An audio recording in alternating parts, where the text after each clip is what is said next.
Hi guys, I'm Danny, and I started a Sunday gym because I've noticed lately that people tend to go to colleges and universities without actually knowing why they're there. Afterwards, starting jobs that are unfulfilling. So I'm interviewing different professionals to see what they have to say and to share their experience and knowledge with you. I hope you enjoy it.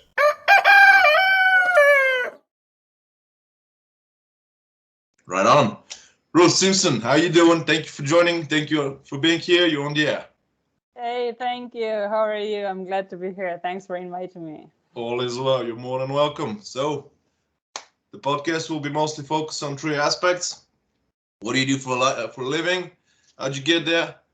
And basically, have you at some point lost some time? Like, Mm-hmm.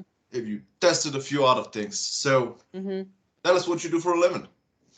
Um, I kind of changed the career recently in June last year. So currently, my job title is sales development manager for infrastructure solutions. What it in reality it means is that I'm helping real estate developers to create kind of tomorrow's neighborhoods. So that in a way that using smart technology, combining like different infrastructures like high-speed broadband access, street lighting, electronic car charging stations, and solar panels together with electricity, combining everything those infrastructure things into one broad kind of the neighborhood, and so that you can combine and you can kind of start building the smart city within your property, and that's what we're doing, me and my team. Right on. How'd you get there? That's a cool story. Yeah, I know. That's why I left it for the next question. That's a really cool story because it's like a bit of the background. It's like my whole career so far has been tourism, like corporate travel, business travel, and I had been doing this for like, I don't know, 12, 13 years. And at some point I felt like, okay, I feel that I couldn't do this for that much longer anymore. So it's like I applied for the MBA program in August 2020. So it was like I worked in the travel, and it was the Corona pandemic started 2020. Yeah. So I figured that, okay, it's like if I'm going to see the career change at some point within the next few years, this low time in tourism is going to be the time that I'm going to do the 1-year MBA program. So it's like I'm going to use the downside of the tourism industry to kind of learn something and be ready for the next career change. I didn't know exactly what I was going to do, but I kind of trusted my guts that, okay, it's going to pay off. And fast forward like 10, 11 months later, at the end of May 2021, when I was about to graduate, I was laid off from my work and kind of effective immediately. As like on one Friday afternoon, I had a Teams call with my manager in Switzerland, and she said, "Okay, it's like right now, you pack your things and you're out." I heard a lot of people went through this. That's the thing in the tourism industry, but the good thing is like that I applied to my current position a few weeks earlier. So I was kind of at the end of my MBA program, and I was like seeking, okay, I want to do something like related to not sales purely, but developing the sales. And I saw myself doing something in, like, I was working at the oil and energy trading company, doing the corporate travel there. And I thought like, okay, maybe something towards like green energy or something industry that is kind of still about to boom. And to be on the early steps of something that's still growing. And so I kind of applied to my current position a week before I was laid off from the previous job. And I got this position, and I started this like exactly a same day, 1 month after I was laid off. And here I am. And it's kind of combines the whole kind of spectrum of what we're going to speak here. It's like is it a waste of time, or is it about trusting your guts? Actually, it's a pretty good combo because you mentioned that you did it a couple of weeks in advance, like earlier, Mm-hmm. And so there's basically a little bit of a combo, like trusting your gut, but also having a little bit of luck. I would say so, yeah, because I felt like, okay, if I do not get this position, I'm gonna just take like the summer off. I'm gonna enjoy the summer. Financially, I was in a position that I could be without job for a few months, and that's where I was like, That's okay, pretty good nowadays. and then I was gonna use all my contacts, like, okay, spread the word and share the information, which I didn't use when I applied for my current position. So it was it was a good thing. And looking back, it's like when I told to myself I want to do some sales development and in some industry which is still like booming, that's exactly the thing I'm going to do right now.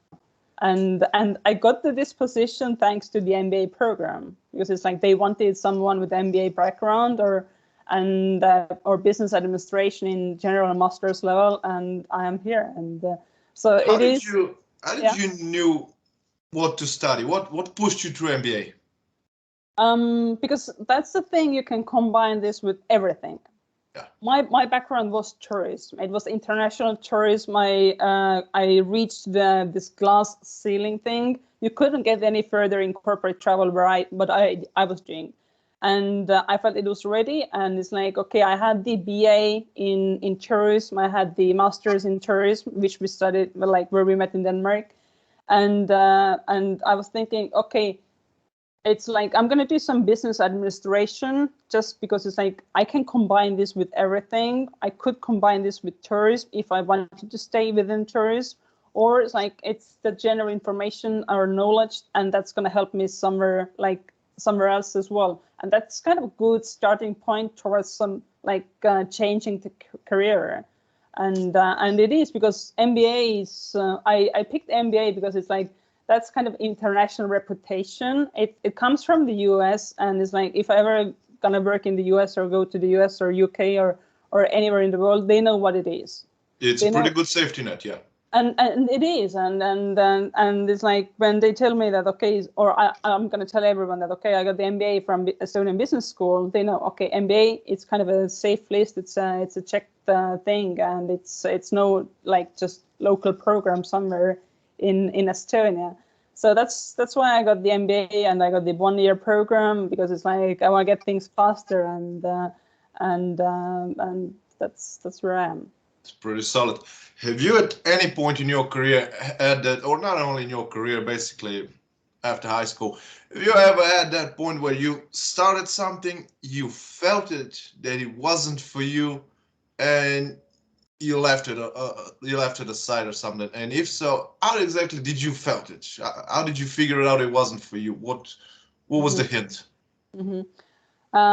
To be honest, I don't think I have been on that point where I started something and felt that, okay, it's wrong. It's like, because I always try to see something, okay, it's not for me, but it's good for something.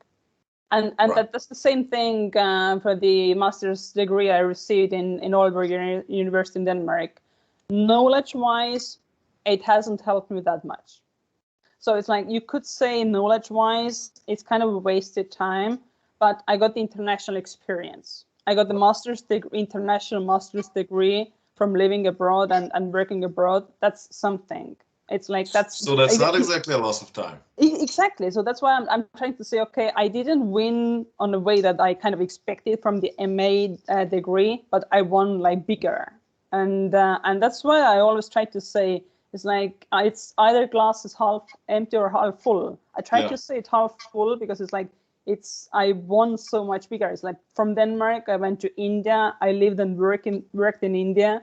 So I have the experience of doing business in Indian subcontinent, which you cannot get anywhere. Yeah, true. And it's like, if I would say one thing that I kind of really learned, it was the kind of hands-in project-based learning, which has helped me also, because it's like on the first semester we did the cycling roads development, which is kind of helps me somehow on my today's life, but it's not exactly the same. So I would say, no, I haven't had this kind of feeling that, okay, I started something as it's not for me and it's a wasted time. might be that it's not for me, but it's never wasted time. Right on. The reason I actually asked all those questions is because, especially for the last couple of years, Mm-hmm. I've been hearing a lot of people younger than us. Mm-hmm. They look almost as young as you do. That they actually aim to go to universities and they don't even know what they're going to study when they go there. They just go there for the diploma, which I believe is wrong. And this is why I asked all those questions. So, first of all, congratulations for being in the situation you are now, not being in a position to lose time to start something that later on wasn't for you, because it's a common practice. And this is the point of this channel. I really want to help people to avoid that kind of a loss and to be aware how to focus on the things that are important to them. Mm-hmm. So that's pretty good that you have never been in that position. And were you in that position because you were basically aware of yourself? You knew yourself pretty well. Is that fair to say? You knew yourself pretty well. You knew what you want and how to aim for it. Is that it? So and so, I would say, because it's like immediately right after like graduating from Aalborg University, I didn't have this feeling that okay, it's a wasted time. It's not going to help me, because it was so fresh, and but there I felt like okay, I'm learning for the degree, and there is a huge difference whether you're learning for the degree, for the paper, or you're for yourself. Yeah. And but I still kind of trusted that it will pay off somehow. And it's like when I returned from Denmark, or when I graduated, I was working at the Scandinavian Airlines call center in the U.S. market, and it's like that's from my closer relation with the U.S. market kind of started. And from there on, it's a journey. So I don't know. It's like it's my mentality that kind of helped me that to understand that okay, it's glass is half full, but it's kind of trusting. It's like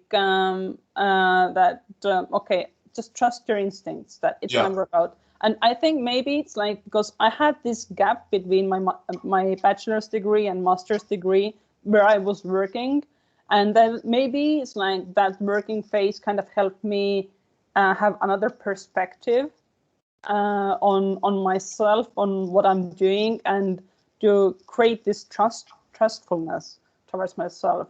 Because what students often do is like they go kind of the tunnel study. You have the high school, you have the BA, you have the masters, everything in one flow. And it's kind of you're studying because of studying, and you don't get this first experience like with the hands-in experience from working on a field and combining this with the studies. You're just studying.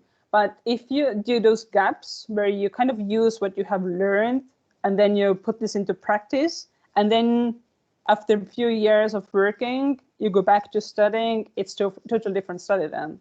And Absolutely. That's where you're kind of studying for yourself and what do I get out of this?